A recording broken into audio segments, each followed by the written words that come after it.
Walked out of the courthouse with nothing but the clothes on my back and a manila envelope clutched in my hands. To anyone else, it was just a stack of papers.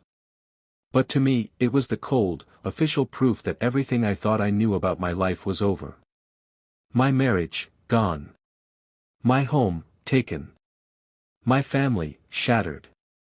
It's hard to explain what it feels like to lose everything in a single afternoon. One minute you're sitting in a courtroom, holding on to the hope that maybe things will turn out differently.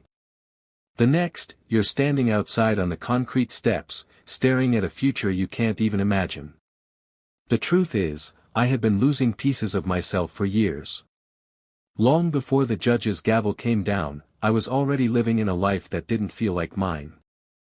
I had poured myself into keeping up appearances, smiling when I wanted to cry, staying quiet when I wanted to scream, pretending everything was fine when it was falling apart. I thought if I just worked harder, loved more, sacrificed enough, things would get better. But instead, I was building a house of cards, balancing everything on foundations that were already cracked. And the moment the wind blew, it all collapsed. In those first few days after the courthouse, the silence was the loudest thing I had ever heard. Friends disappeared. Family members chose sides. Nights stretched on endlessly, and mornings came too quickly. There were moments I wondered if I'd ever feel whole again, or if this emptiness was all that was left for me.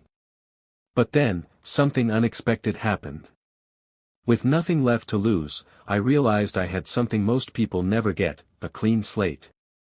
Rock bottom, as painful as it was, became the first step to freedom. For the first time in years, I didn't have to live by someone else's rules. I didn't have to bend myself into the shape of what others wanted me to be. I could start fresh, on my own terms. Rebuilding wasn't easy. There were nights I slept on floors. Days when my bank account was nearly empty. And mornings when the weight of starting over pressed so heavily on me that I wondered if I had the strength to keep going. But step by step, piece by piece, I began to create something new.